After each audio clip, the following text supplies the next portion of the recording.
বহুত সময়ৰ আগৰ কথা। এখন গাঁৱত এজন অহংকাৰী ঠগ জমিদাৰ আছিল। তেওঁ গাঁৱৰ মানুহবোৰৰ পৰা ঠগি মাটিবোৰ লৈছিল। তাৰে ভিতৰত হৰি নামৰ মানুহ এজনো আছিল। হৰি বৰ দুখীয়া ঘৰৰ আছিল। লাহে লাহে জমিদাৰজনে হৰিৰ গোটেইবোৰ মাটি কাঢ়ি লৈছিল, য'ত সি তৰমুজৰ খেতি কৰিছিল। ইফালে হৰিৰ পত্নী বহুত দিনৰ মূৰত গৰ্ভৱতী হৈছিল আৰু তাই কুঁৱাৰ পৰা পানীও আনিবলৈ যাব নোৱাৰিছিল। মালতী, মই ভাবিছোঁ মই য'ত তৰমুজৰ খেতি কৰোঁ তাত মই এটা দমকল বহুৱাওঁ। তুমিতো জানাই এই জমিদাৰৰ মাটিয়েদি হৈহে আমাৰ সকলোৰে খেতিলৈ পানী আহে। তাৰ বাবদ আমি জমিদাৰক কিমান পইচা দিবলগীয়া হয়, আৰু তুমিতো জানাই এই জমিদাৰজন কেনেকুৱা মানুহ। কিন্তু তাৰ বাবেতো বহুত পইচা লাগিব। লগাততো লাগিবই, কিন্তু আমাৰ বহুত সুবিধা হ'ব জানানে। কথাটো পিছে হয়, সুবিধাটো হ'বই। হৰিয়ে তাৰ মাটিখিনিত দমকলৰ কাম আৰম্ভ কৰিলে, কিন্তু সেইবোৰ দেখি জমিদাৰজনৰ বহুত খং উঠিল আৰু তেতিয়াই জমিদাৰজন হৰিৰ ওচৰলৈ আহিলে আৰু তাক ক'লে, ঐ হৰি, মোক যে তই পইচা কেইটকা দিবলৈ আছে সেই কেইটকা পইচা মোক দিবলৈ তোৰ হাতত পইচা নোলায়, কিন্তু ইয়াত হ'লে বেলেগকৈ দমকল বহুৱাবলৈ তোৰ হাতত হ'লে পইচা ওলায়। দাদা, আপুনি ভুল নুবুজিব, এই পইচা কেইটকা মোৰ পত্নীয়ে বহুত দিনৰ পৰা সাঁচি থৈছিল।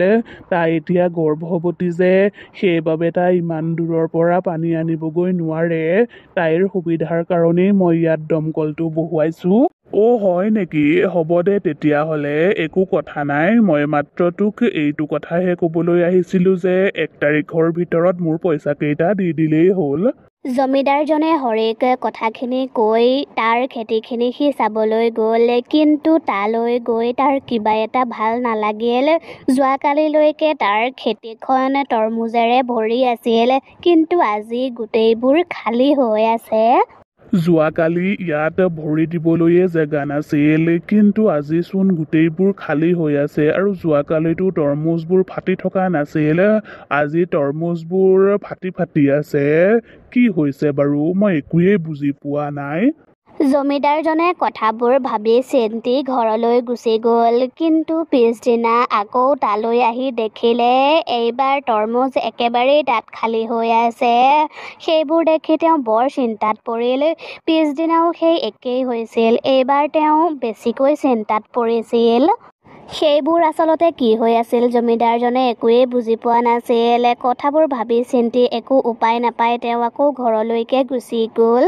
আচলতে তাৰ খেতি পথাৰৰ মাটিৰ তলত এজনী চোৰেল থাকে, আৰু সেই চোৰেলজনীয়েই তাৰ তৰমুজবোৰ নি খাই আছে, আৰু চোৰেলজনীৰ চাৰিওফালে তৰমুজেই তৰমুজ হৈ আছে। আৰে বাহ, আজিৰ তৰমুজ কেইটা ইমান মিঠা। যোৱাকালি অনা তৰমুজ কেইটা খাবলৈ ইমান বেয়া আছিল, আজি তৰমুজ কেইটা ইমান মিঠা। চোৰেলজনীয়ে গোটেইবোৰ তৰমুজ খাই শেষ কৰি পেলালে। তাৰ পাছত তাই হাতখন দীঘল কৰি গাঁতটোৰ পৰা হাতখন বাহিৰলৈ উলিয়াই আনিলে আৰু খেতি পথাৰত হাত দি খেতি পথাৰৰ পৰা গোটেইবোৰ তৰমুজ ছিঙি আকৌ গাঁতটোৰ ভিতৰলৈ সুমুৱাই লৈ আনিলে। আৰে বাহ, ইমান ডাঙৰ তৰমুজ এইকেইটা। তৰমুজ কেইটা দেখি মোৰ বৰ ভাল লাগিছে। এতিয়া তৰমুজ কেইটা খাই চাওঁ, মিঠা আছে নে নাই। চোৰেলজনীয়ে তৰমুজ খালে আৰু গম পালে তৰমুজ কেইটা মিঠা আছে। সেইবাবে তাই গোটেইকেইটা তৰমুজ খাই পেলালে, আৰু তৰমুজ কেইটা খোৱাৰ পাছতেই তাইৰ পেটটো শকত হৈ গ'ল। এতিয়া মই অলপ আৰাম কৰি লওঁ। তৰমুজ খাই মোৰ পেটটো একেবাৰে ফুলি গ'ল। চোৰেলজনীয়ে আৰাম কৰিলে, কিন্তু তাই জমিদাৰজনৰ টোপনি কাঢ়িছিল। সেই কথাবোৰ ভাবি ভাবি জমিদাৰজনৰ বৰ চিন্তা হৈ আছিল, আৰু তেতিয়াই তেওঁ তাৰ পত্নীক কথাবোৰ ক'লে। এনেকৈ হ'লে আমাৰ কষ্টবোৰ দেখোন অথলে যাব, আৰু আমি এইবাৰ খাম কি বচাম কি, আৰু ইফালে মোৰ অপাৰেশ্যনো কৰিবলগীয়া হৈ আছে। মই সকলোবোৰ কথা জানো, কিন্তু মোৰ হাতত একোৱেই উপায় নাই। মই এতিয়া কি কৰোঁ তুমিয়েই কোৱাচোন, আৰু এইবোৰ কোনে কৰি আছে মই একোৱেই ধৰিব পৰা নাই। আপুনি কথাবোৰৰ সন্ধান উলিয়াওক। তৰমুজবোৰ ক'ত নাইকিয়া হৈছে। পিছদিনা জমিদাৰজন খেতিলৈ আহি দেখিলে সেইদিনাও তেওঁৰ তৰমুজবোৰ নাইকিয়া হৈ আছে। তাৰ পাছত তেওঁ গোটেই খেতিপথাৰখন ঘূৰি ফুৰি চালে, কিজানি তেওঁ কিবা বিচাৰি পায়েই, কিন্তু তেওঁ একোৱেই বিচাৰি নাপালে। তাৰ পাছত তেওঁ ঘৰলৈ উভতি আহিলে। জমিদাৰজন ঘৰলৈ গৈ থাকোঁতেই হৰিৰ খেতিপথাৰখন তাৰ চকুত পৰিল। হৰিৰ খেতিপথাৰত তৰমুজেই তৰমুজ লাগি আছিল আৰু দমকলৰ কামো শেষ হৈছিল। তেতিয়াই তেওঁ হৰিৰ ওচৰলৈ গ'ল আৰু হৰিক ক'লে, ঐ হৰি, তোৰ দমকলৰ কামো শেষ হ'ল, গতিকে তই আজি মোক পইচা কেইটা দিবই লাগিব। দাদা, মোক আৰু কেইদিনমানৰ সময় দিয়কচোন, এইকেইদিন মোৰ হাতত পইচা নাই। মই সেইবোৰ একো নাজানো, আজি 1 তাৰিখ হ'ল, গতিকে আজি মোক পইচা কেইটা লাগিবই। তৰমুজখিনি বজাৰত বিক্ৰী কৰিলেই মোৰ পইচা ওলাব, তেতিয়াই মই আপোনাক পইচা কেইটা দি দিম।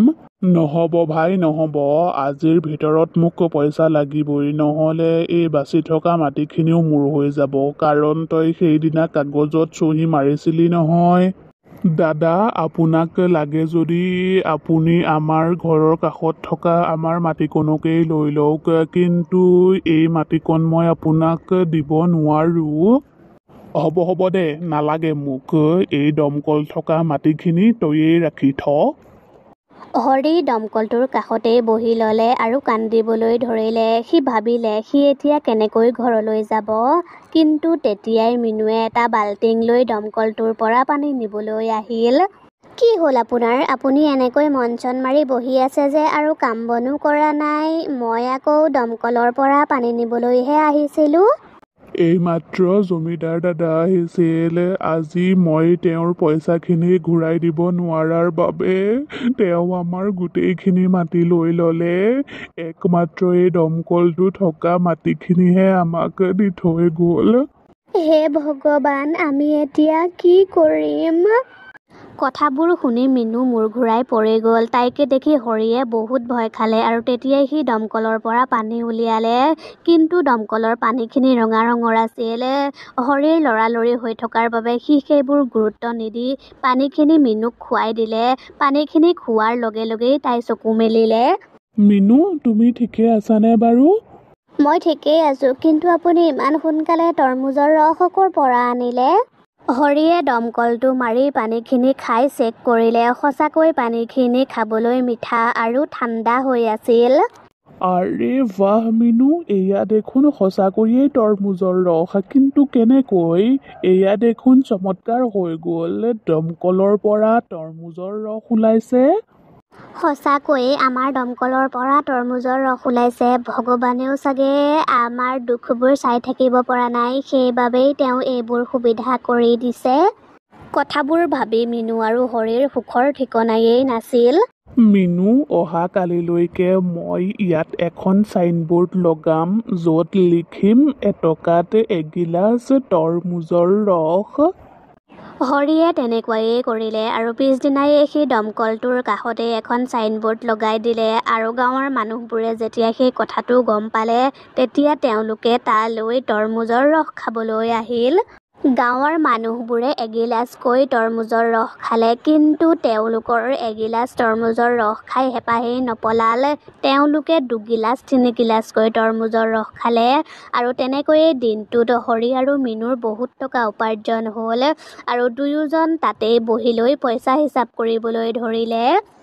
আৰে বাহ, আজি আমাৰ বহুত টকা উপাৰ্জন হ'ল। মাটিৰ তলত থকা চোৰেলজনীয়ে সকলোবোৰ কথা শুনি আছিল। সিহঁতক সহায় কৰিলোঁ মই, আৰু সিহঁতে ধন্যবাদ দিছে ভগৱানক। আজিকালি মানুহক সহায় কৰিও একো লাভ নাই দেই।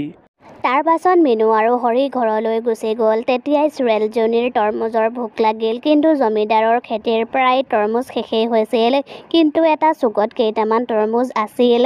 তেতিয়াই চোৰেলজনীয়ে গাঁতৰ তলৰ পৰাই সেই তৰমুজকেইটা টানিবলৈ ধৰিলে, কিন্তু তেতিয়াই মিনু আৰু হৰি আকৌ তালৈ উভতি আহিছিল। হেৰি, শুনিছে, টিফিনটো যে তাতেই এৰি থৈ গুচি আহিলোঁ। সিহঁত দুয়োটা আহি থাকোঁতেই জমিদাৰৰ খেতিত সিহঁতৰ চকু পৰিল আৰু সেই সকলোবোৰ দেখি ইজনে সিজনৰ মুখলৈ চাবলৈ ধৰিলে। এইবোৰ আকৌ কি হৈ আছে? তেতিয়াই সিহঁত দুয়োটাই গৈ সেই ঠাৰিবোৰ ধৰি ল'লেগৈ। চোৰেলজনী গাঁতৰ তলত আছিল আৰু সিহঁত দুয়োটা ওপৰত আছিল।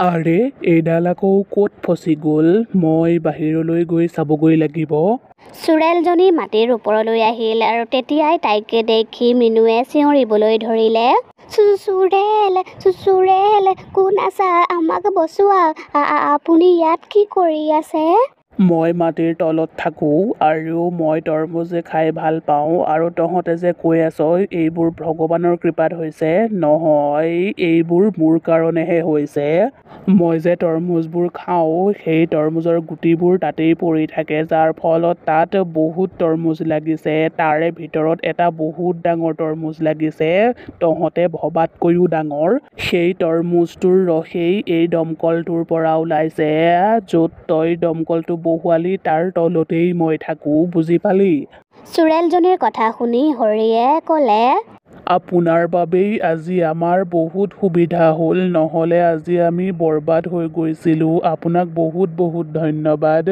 সেই জমিদাৰজনে আমাৰ গোটেইবোৰ মাটি লৈ ল'লে তহঁত দুয়োটায়ে একো চিন্তা নকৰিবি মই কেতিয়াও জমিদাৰৰ মাটিত তৰমুজ থাকিবলৈয়েই নিদিওঁ তেনেদৰেই চোৰেলজনীয়ে জমিদাৰজনক শিক্ষা দি থাকে